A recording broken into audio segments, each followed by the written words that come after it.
Hello there, Underdog Leadership podcast listeners. Jenny Mitchell here. And I just want to kick off this podcast with a genuine thank you. So many of you have reached out saying they enjoyed an episode or they really appreciated X. And I want you to know that means a lot to me. I take your feedback seriously. And based on that, I am going to be doing some more solo recordings, some more of my thoughts, my impressions of things. And today, this episode about the Enneagram and crucial conversations is part of that theme. So today we are going to talk into two sections in this podcast. Part one is going to describe to you what the Enneagram is, how it came to be, what the origins of the tool are, and how I leverage it in my coaching. And then the second part is going to be about the crucial conversations. Now that we know our personality type, or in this case, it's a motivational type, what does that inform how does that inform our conversations around conflict in our teams, around how we show up in those places where we need to dig deeper and lean in? And I've got some great insights for you that I think will be really helpful for all of your workplaces. The reality is that the more you know yourself, the more self-aware you are, the more effective a leader you will be. And when you are comfortable in your own skin, in your own safety, and I use that word intentionally, safety, the more effective you can be with the people around you, the people that report to you, but also up into your leadership teams, whoever they may be, whether that's a boss or a board. So let's take a look at the Enneagram and what the heck it is. I was looking for a tool to support my coaching clients into, let's call it an impartial mirror based on their responses to a questionnaire. What would be mirrored back to them in the report? You're probably familiar with the, what is it called? Myers-Briggs, or perhaps you use some other tool for personality. Certainly DISC assessments are also very popular.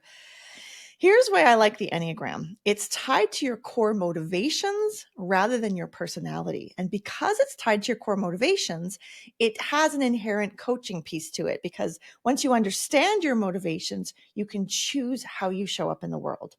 So from the website, it says, Enneagram offers a comprehensive roadmap to understanding your deepest inner world, overcoming limiting patterns, and guiding you towards transformation and your highest self.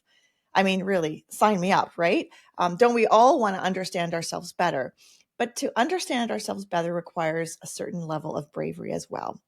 So again, I chose the Enneagram. I did the accreditation last fall and had a wonderful time learning more about the tool. And I intend to actually do some more training on it. So at this point, I offer it for individuals as well as for teams themselves. And the real motivation for me was this blind spot idea, right? So what drives the behavior so that we can understand it?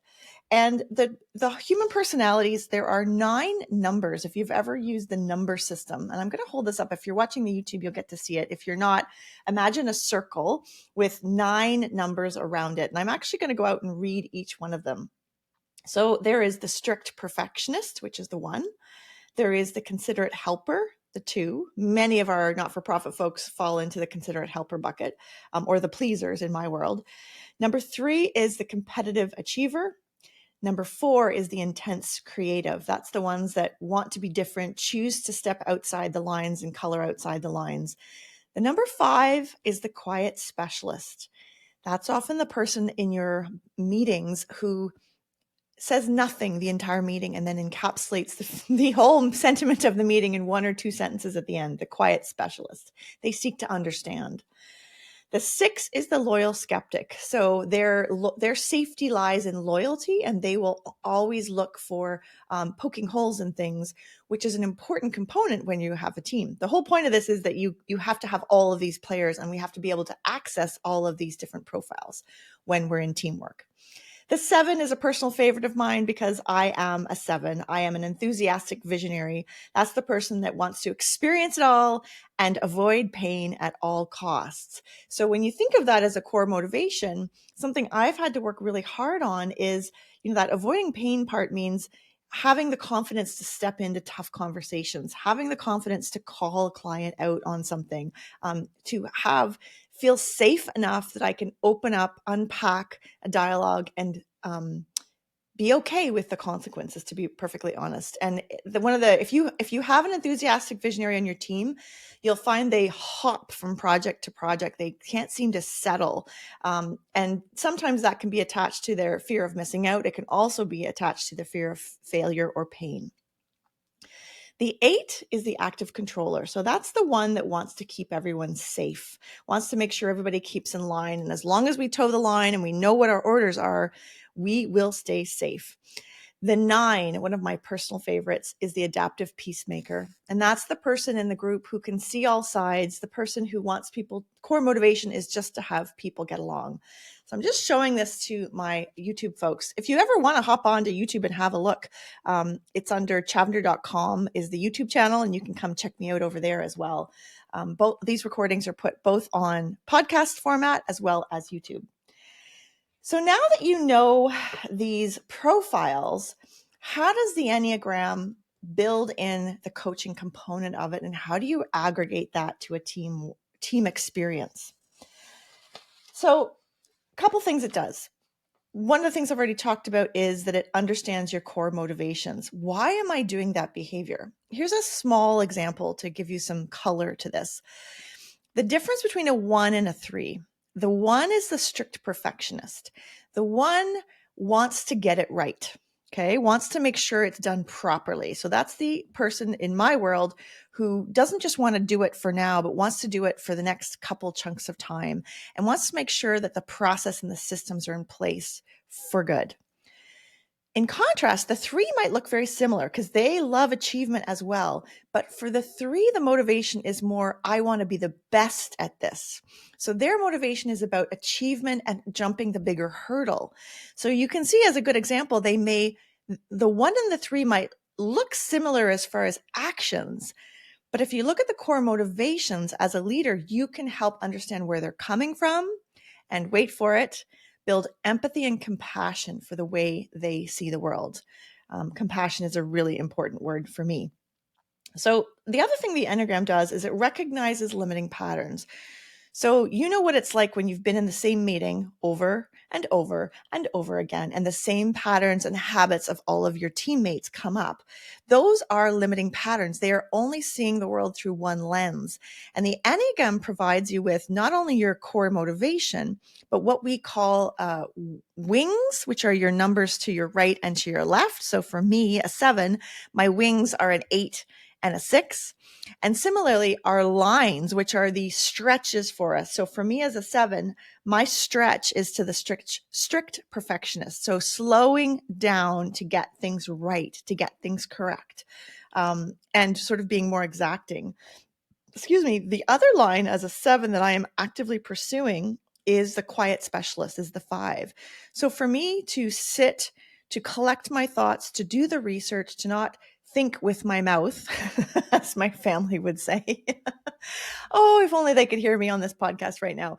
Because I like to think things through as I talk, right? But taking the time to create my own framework for things. That's one thing I'm working on with the podcast, for example, is I'm really trying to take notes and frame out each of these podcasts so I can deliver to you guys a quality product.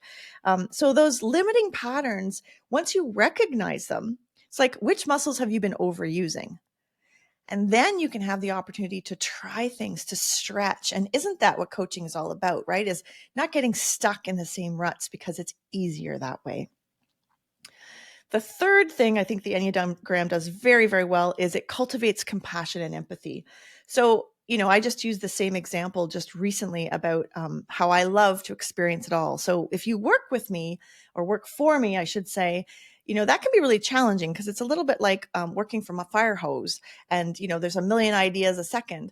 But with that sense of self-awareness, and something I've cultivated very intentionally with my team, is letting them know that when I say something, it's merely an idea, or I'll preface it with, let's brainstorm together, because I know that about my personality. That doesn't mean that because I said it, you go out and execute on it. And that compassion and empathy for where other people come from, that to me is really like at the heart of leadership. I mean, that's really why I have dedicated my time to this Underdog Leadership podcast is this idea that, as long as we take the time to seek to understand and figure out where people are coming from, we can almost always find a common ground. But until we do that, we're just throwing spaghetti at a wall, right? Or we're blaming people before taking a moment to check on our own biases and our own blind spots. So what's an example of empathy? I can imagine that for a lot of people, the quiet specialist, the 5, who says very little, but throws up perhaps an obstacle or a discussion point at the end of a meeting, could be seen as very frustrating. We've spent all this time and we've gotten so far, and then they throw up this obstacle. That's a great example of how knowing what their core motivation is. So for a 5, it's seeking to understand. They're the person that wants to understand why the universe is the way it is. They are the person that wants to know why. And spending some time with them, some compassion and some empathy for that need of theirs can make a huge difference to their sense of connection to the team and that connection to the cause and the mission. Of course, the Enneagram is great for personal growth and transformation. I don't think I even need to explain that one. The more I know about myself, whether it's through these personality and motivational assessments, the more I check in with myself, the more I ask myself. Lately, I've been saying, "Ooh, that's interesting. How do I feel about that?" Right? Taking a moment to catch myself on my, let's call them pre-programmed behaviors, that has been really interesting. And finally, at the root of all of this work is we get to strengthen our relationships between people so that we get to understand more deeply, particularly the team that we work with, especially if they're different than us. And that to me is so fundamental to being a leader, because here's the kicker, right, folks? It's a lot easier to manage people who are like you. You are not always managing people who are like you. And it is your job as a leader to work to identify and to adapt to those different styles. So the built-in coaching is that now that you know your assessment, your profile, underneath there are 3 subtypes. And these subtypes are the way you present yourself to the world. So a self-preservation is one of them. That's with focusing on ensuring physical and material security, right? They're concerned with practical matters. They want to be self-contained. They want to make sure they're safe. A social subtype are oriented towards forming connections, and they seek belonging within a group community. No surprise there, Jenny Mitchell is a 7 social. She is looking to the greater good. She is looking to build community for understanding, and the desire for acceptance, recognition, and positive impact. A lot of the sidebar, a lot of the folks I work with are social 2s, we call them. So that's the pleaser, that's the compassionate helper with the big picture thinking of the social 2. How can we make the world a better place? And then the SX, which is the 1-to-1 subtype, their subtype has a strong focus on intimate relationships and very intense one-on-one. So you may struggle to connect with an SX or a 1-to-1 subtype, even though, for example, if you were a 7, you'd see as this extroverted kind of, I want to experience it all. But the way you would manifest it would be on a one-on-one intimate relation kind of experience. So I'm trying to show you kind of the sub layers here. You've got the profile, you've got the subtypes, you've got sort of your wings, you've got your lines. It also talks about your core motivation. So there's a question that says, when I don't get my way, how do I show up? There's also about the strain and stress. So built into the profile is this sort of coaching tool that if you're working with a coach through this, it can build a really cool framework for you going forward. So that's part A, which is describing it. Part B, which is how do you take this tool and use it for crucial conversations? And especially post-pandemic, especially in a world where people are feeling more empowered to use their voices at all levels of hierarchy in our organizations, crucial conversations are going to be, in my opinion, the most important tool for you to cultivate as a leader. So knowing somebody's profile and having done a team assessment, by the way, fun fact, you can have team assessments. So you take all of your individual team Enneagram assessments and they aggregate into a team assessment. You can know your team's tendency based on the profiles in it. I find that fascinating. For example, imagine if you took a look at your team assessment and realized you had a ton of visionaries, a ton of enthusiastic people, a ton of like controllers, like eights where, get stuff done. But you were missing that sober second thought. You were missing the fives, the quiet specialists. You were missing the peacekeepers.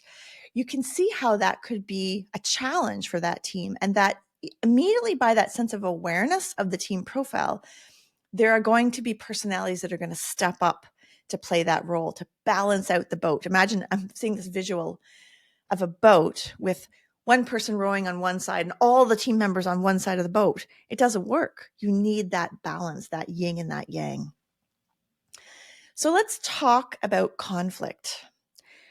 Knowing your Enneagram profile, knowing what your tendencies are. For me, knowing that I avoid painful situations, that's part of my core motivation, has really helped me to ground myself, to embrace that discomfort in particular. Something I've noticed, I'll just share this as a personal, one of the things that's most important as a coach is that you're not rubber stamping people's behaviors in a coaching conversation. Let me explain. I want to be the kind of coach who slows down and asks myself, am I uncomfortable? Or is this, in other words, is my discomfort affecting the coaching call? And for example, for sevens, it's having space. One of the things I'm actively working on as a coach is providing more space for my coachees. I, as the coach, am not there to do the heavy lifting. It's the coachee's role to do the heavy lifting. So I want to make sure, even though my brain's going fast, because that's my tendency, you see how these blind spots show up? I want to make sure my client has space to think, to ponder, and to come up with their own realizations. Because as you know, coaching is not about fixing. Coaching is about empowering and partnering with people to find the best fit for themselves. So that's an example of a crucial conversation. I guess technically I'm having that crucial conversation with myself right now. And before I'm stepping into coaching conversations, I'm setting my intentions. I'm setting my thoughts of how I want to show up. So let's talk about when things go sideways in a crucial conversation. I am certain that in one of my other podcasts, I have already articulated this example of conflict, and I want to do it again. Remember, the conflict is not between you and the person. That makes it personal. The conflict is between the way you want to step something forward or your actions and the way the other person wants to step their actions forward. So the issue is the conflict, not the person. That's like a super small nuance, but as a reformed pleaser, that really helps me step away and not feel like I'm hurting somebody or not feel like I'm insulting somebody. The issue that we both have, that we both share, is the conflict. How do you start conversations around things that are a conflict? And by the way, sidebar, if you feel there's something niggling at you, left unaddressed, it becomes worse and worse and worse. And so my advice to you is, and this is from my years of experience and my years of work with myself and with other coaching clients, rarely does it go away on its own, you guys. Addressing it in a safe space where you set the parameters of this discussion and you open up a dialogue is so much more productive than waiting and letting it fester and boil. It just keeps growing and growing and taking root. And to that point, it can actually, infuse your culture with that sense of negativity / entitlement / it's almost like a bacteria that left unaddressed can really eat up at the good work that your organization and your team is doing. So here's my approach for conflict. Speak your truth. Listen like mad to their truth. Seek to understand what is the subtext. Sometimes the words are not what they're saying, but there's like something underneath that they're saying that you as the leader must get to. And part 3 is very simple, but sometimes very challenging. Agree to mutually work to build a plan forward. So you cannot have resolution or a path forward if you don't agree to both work on it. If it's one-sided, you don't have an agreement. Without that agreement, nothing can be resolved or people cannot be held accountable. And compassionate accountability is incredibly important to me, to the point where I think you can't have accountability without compassion. Let me explain that. If you truly care about someone and you truly believe that they are a valuable member of your team and that they are capable of doing their jobs and that they are responsible, by definition responsible, then it is your accountability to bring things up, to mention things, to ask and inquire about things that are not up to par or not up to the standards you expect, because you show up in that conversation with an open heart and a genuine opportunity to listen and learn. The other way to do it is do it kind of passive aggressively. And I would call that kindness, being kind to someone, like saving them from the feedback that they need to hear. That is not what a leader does. You want to be in a place where you show great kindness to them and share with them what's going on and how it's affecting other people in the organization. There's a great book called Crucial Conversations that I often will reference, by Susan Scott. And she talks a lot about how you must create the space for the conversation, but it also is your responsibility to set it up and to seek to understand. That's my theme from today, isn't it, on my podcast? Seek to understand. I don't know how many times I've said that, because often what you think you're listening for is what you want to hear, not the reality of what's going on. So as I close out this podcast, I have a couple of coaching questions for you. Where might your blind spots be? What patterns, habits, limitations do you see happening over and over within your teams or in your leadership style? You may even want to press pause on this podcast and just write a couple jot notes down. The third thing is, if this has piqued your interest, if you have been looking for something to help you move forward with your leadership, if you're ready to dive in, I have Enneagram assessments and 2 coaching calls attached to them as a special offering during the month of May. And you are more than welcome to get in touch with me. It's kind of like a coaching light. It's sort of a framework. It's not like a long-term engagement with me, but it's a very specific engagement towards a bit of learning and some self-awareness in an environment where you're supported to go through that. These assessments, I can tell you, have profound impacts.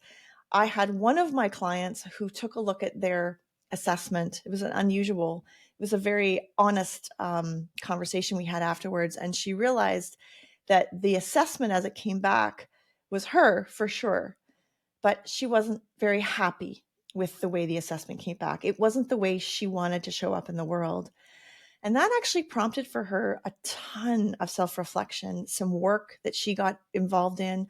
And she is currently working through that. So never underestimate the power of somebody sharing with you a mirror, putting up a mirror to your soul and helping you see who you are and who you could be. Thanks so much for listening all the way to the end of the podcast. Did you like it? Did you enjoy the coaching questions? Please don't hesitate to send me some feedback. Jenny@chavender.com. That's Chavender like lavender. You can hit subscribe. That's how we get the word out for this podcast to more people. And you can always reach me on my website at chavender.com.